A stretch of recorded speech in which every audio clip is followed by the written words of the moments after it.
Ito ang latest weather update.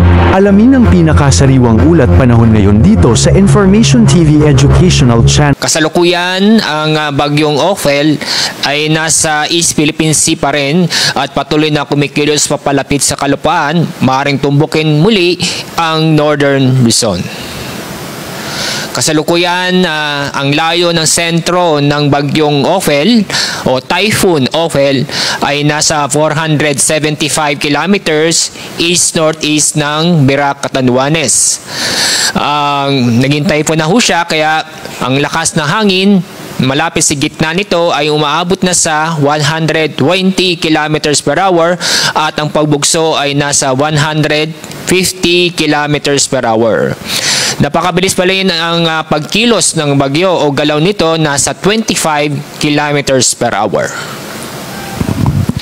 Pagdating po sa track at intensity forecast ng bagyo, January northwestward ang pagkilos at maaaring nga pong tumbukin itong Northern Luzon. At mula ngayon hanggang pagtama sa kalupaan, mapapanatili niya o inaasahan nating mananatili sa typhoon category. At posibleng na tumama sa kalupaan pagdating ng Thursday, araw ng Huwebes po.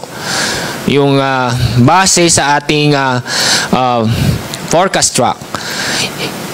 Posible pong mag-deviate from the forecast track basta lang po nasa loob siya ng cone of probability.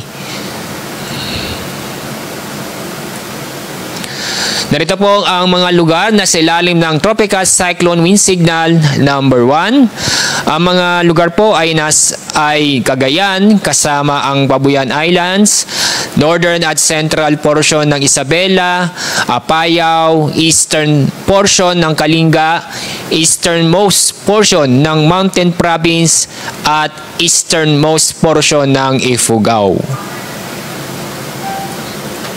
At narito naman yung inaasang pag-ulan o matitindi o malalakas na pag-ulan dahil sa bagyo. Ngayong araw may inaasahan na moderate to heavy rains sa Cagayan at Isabela. Bukas, inaasahan na intense hanggang torrential na pag-ulan sa Cagayan at Isabela. Heavy hanggang intense na pag-ulan sa Batanes, Ilocos Norte, Apayao, Abra, Kalinga, Mountain Province at Ifugao. Moderate hanggang heavy rains sa Ilocos Sur, Benguet, Nueva Vizcaya, Quirino at Aurora. Pagdating naman ng Biyernes, November 15, minaasahan na heavy hanggang intense na pag-ulan sa Ilocos Norte, Apayao, Cagayan at Batanes. Moderate to heavy rains sa Ilocos Sur at Abra. Dahil po dito ay patuloy pa rin tayong mag-ingat dahil sa mga pag-ulan nito, lalo na po yung malalakas na pag-ulan na magdudulot pa rin ng pagbaha o pagguho ng lupa. Narito naman ang ating update sa storm surge warning. Minaasahan na taas ng alon na abot ng 2 hanggang 3 metro sa mga baybaying dagat sa Cagayan, kasama Babuyan Islands, at dito sa may parte ng Isabela, sa may northern portion ng Isabela. Samantala, yung napapansing Kulidilaw, ibig sabihin po niya, inaasahan ng taas ng alon sa baybaying dagat na aabot ng halos 2 metro sa Ilocos Norte, Ilocos Sur, itong southern portion ng Isabela at sa Aurora. Samantala, yung isa pang bagyo na binabantayan natin nasa labas ng ating Philippine Area of Responsibility, si Tropical Storm Manny, na kasalukuyan napanatili ang kanyang lakas na hangin malapit sa gitna nito na umaabot sa 75 kilometers per hour.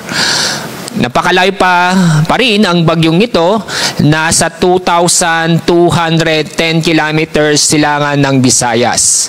Ang pagkilos ng bagyong ito ay west-southwestward sa bilis na 30 kilometers per hour.